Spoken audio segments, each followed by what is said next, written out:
Hi guys. आज हम शुरू करने वाले एक ऐसे टॉपिक के बारे में जिसमें सिर्फ बच्चे ही कंफ्यूज नहीं है, उनके पेरेंट्स भी कंफ्यूज है कि बेसिकली क्या कराना चाहिए फ्यूचर में।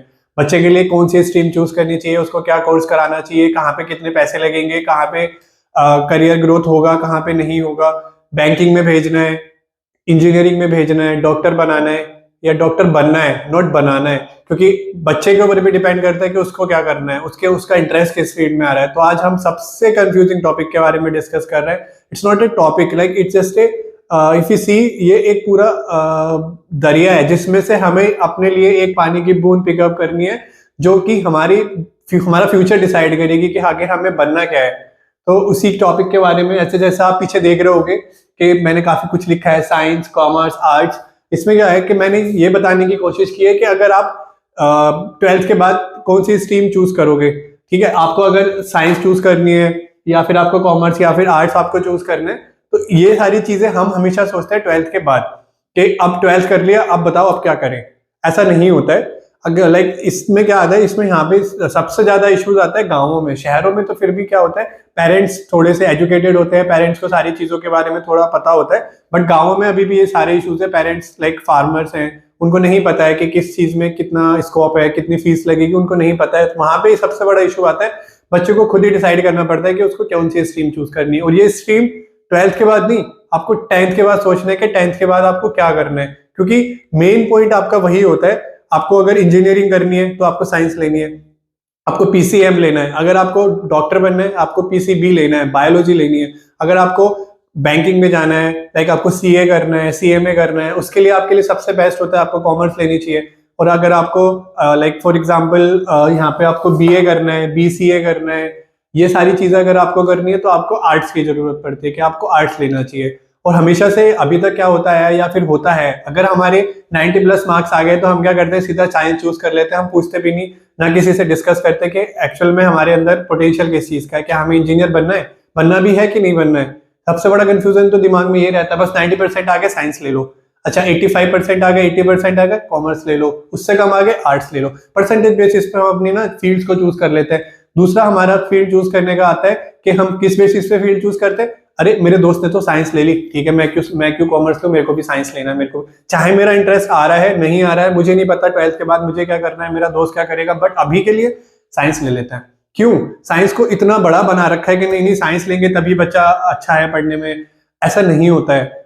सो हम अब इसमें ये डिस्कस करने वाले हैं कि किस स्ट्रीम को चूज करने के बाद आपके पास कौन कौन से करियर ऑप्शंस आपके ओपन हो जाते हैं। अगर आप 10th में साइंस लेते हो तब आपके पास कौन से करियर ऑप्शंस होते हैं, अगर आप कॉमर्स लेते हो तब आपके पास कौन से करियर ऑप्शंस होते हैं, या फिर अगर आप आर्ट्स भी लेते हो तब आपके पास कौन से करियर ऑप्शन होते हैं। आर्ट्स को माना जाता है जो सबसे डम बच्चे होते हैं ना, कि भाई इसको कुछ नहीं आता, उसके घर वाले भी सोचते हैं इसको तो आर्ट्स से बस 12th करा दो, उसके बाद कुछ करा लेंगे, देख लेंगे, बस ये करा दो। ऐसा नहीं होता है। हो सकता है उसका इंटरेस्ट 11th में थोड़ा अलग आ जाए, उसका पढ़ाई की तरफ फोकस शिफ्ट हो सकता है, कुछ भी हो सकता है। तो ऐसा नहीं है कि बच्चे के नंबर कम आए तो आर्ट्स में डला दो, ऐसा कभी नहीं करना है। चलिए हम इसको डिस्कस करते हैं कि अगर हम साइंस चूज करते तब हमारे पास क्या क्या ऑप्शन है, अगर हम कॉमर्स करते तब क्या। सबसे पहले हम शुरू करते हैं साइंस से, कि अगर आप साइंस चूज करते हो तो उसमें आपके पास क्या क्या करियर ऑप्शंस अवेलेबल है। जिसमें सबसे पहला आता है, इवन साइंस में ही हमारे पास दो ऑप्शंस होते हैं, हमें मैथ्स लेनी है या फिर हमें बायोलॉजी लेनी है। कुछ लोग तो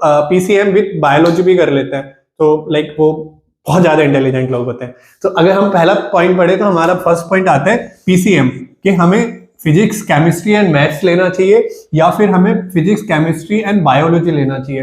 तो सिंपली बात, अगर आपको डॉक्टर बनना है, आपको बायोलॉजी वाली साइड जाना है, अगर आपको इंजीनियरिंग में जाना है तब आप इधर आ सकते हो। अब सबसे पहला पॉइंट आता है पीसीएम, कि भाई मैथ्स में हमारे पास क्या क्या ऑप्शंस अवेलेबल होते हैं। मैथ्स में सबसे पहला आता है हमारा, अगर हमने 12th हमने पीसीएम से किया है तो सबसे ऑप्शन आता है बढ़िया कि आप बीटेक कर लो।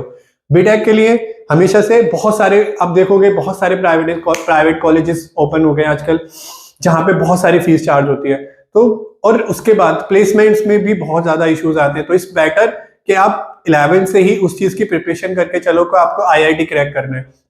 अगर आप आईआईटी की प्रिपरेशन करके चलोगे तब आपको समझ आएगा कि इन सारे कॉलेजेस में जाके तो कोई इतना बेनिफिट नहीं होता। हाँ, कुछ कॉलेजेस का प्लेसमेंट काफी अच्छा हो जाता है, बट सिर्फ लिमिटेड लोगों का। लेकिन अगर आप बीटेक की बात कर रहे हो तो मेरी सजेशन यही होगी कि आप आईआईटी के लिए जाओ।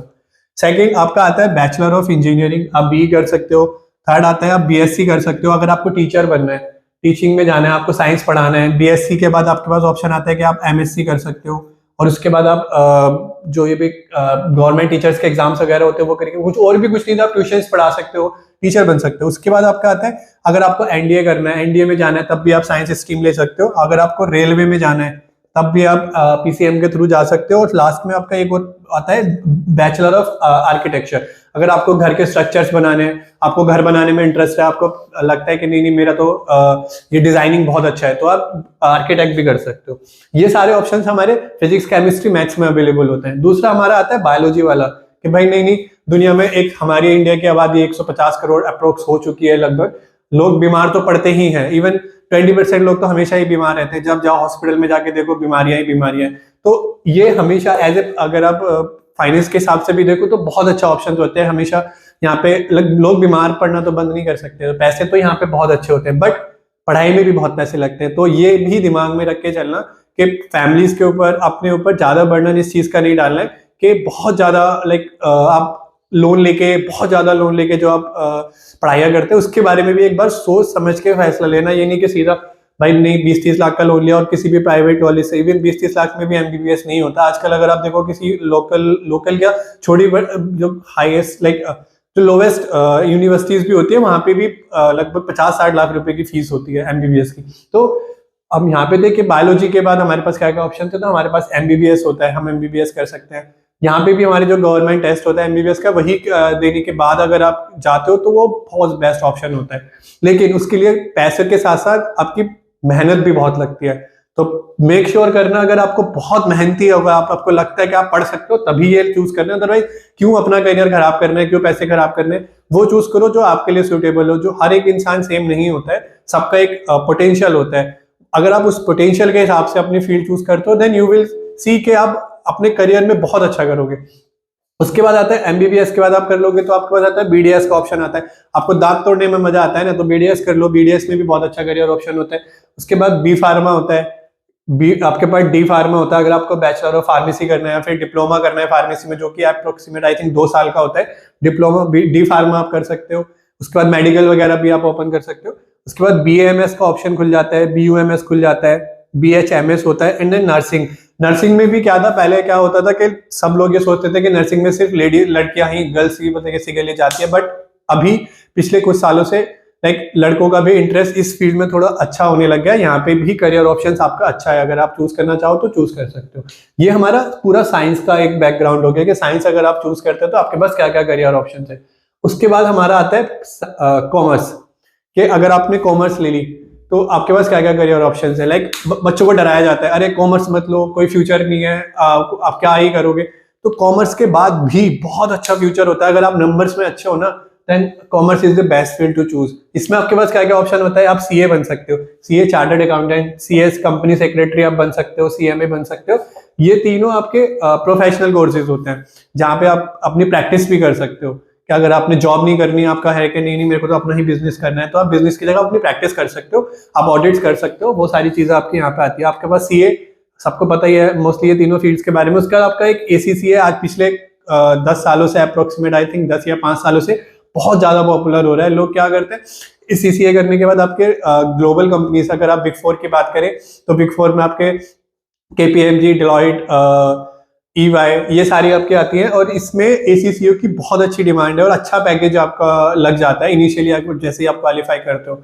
उसके बाद आपका सीपीए आता है, इसमें भी आप अपना करियर देख सकते हो, बहुत अच्छा ऑप्शन है। सीएफए बहुत व्हाट आई से कि महंगा है, बट अगर आप लेवल 1 भी क्लियर कर लेते हो आपका अच्छा पैकेज लग जाता है। तो सीएफए भी बहुत अच्छा आपका करियर ऑप्शन है। सीएफए में आप क्या बनते हो, इन्वेस्टमेंट बैंकिंग में आप चले जाते हो, इन्वेस्टमेंट बैंकर बन जाते हो।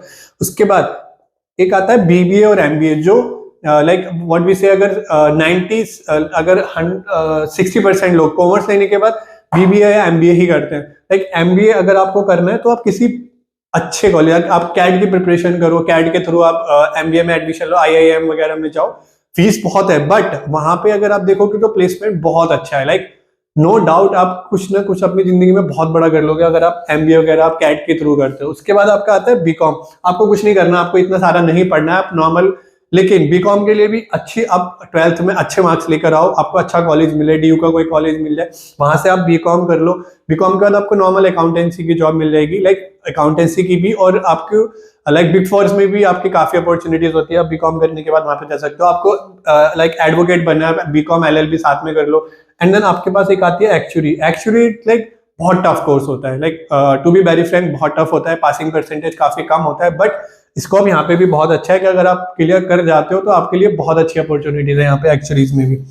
एंड देन आपके पास आता है आर्ट्स, जिसको माना जाता है कि नहीं ये तो डंप है, इसको तो जिसने भी लिया, अरे इसको तो अपने करियर में कुछ करना ही नहीं है इसलिए आर्ट ले लिया। ऐसा नहीं है, लोगों का इंटरेस्ट होता है। इंटरेस्ट अगर हम देखें, आपका एनिमेशन में बहुत ज्यादा इंटरेस्ट आ रहा है, आपको लगता है कि नहीं मेरे को तो ग्राफिक्स और डिजाइनिंग इन सब में जाना, आप बीए करो, उसके साथ आप डिप्लोमा कोर्सेज वगैरह कर लो, डिग्रीज वगैरह कर लो, आप एनिमेशन में कुछ भी कर सकते हो। आपका बीए करना है, आप बीए कर लो, एंड देन आप एमए कर लो। एमए के साथ साथ इसमें एक सबसे अच्छी अपॉर्चुनिटीज ये भी होती है कि आपको यूपीएससी का एंट्रेंस एग्जाम अगर आपको क्लियर करना है तो आप बीए करने के बाद आपको काफी बेनिफिट मिल जाता है, क्योंकि आप हिस्ट्री पढ़ रहे हो, यहाँ पे ज्योग्राफी पढ़ रहे हो, जो कि वहां पे आपकी काफी हेल्प करती है। उसके बाद आपका बीसीए होता है, बैचलर ऑफ कंप्यूटर एप्लीकेशन होता है, जहां से आप यहाँ से भी आप आर्ट्स के बाद कर सकते हो।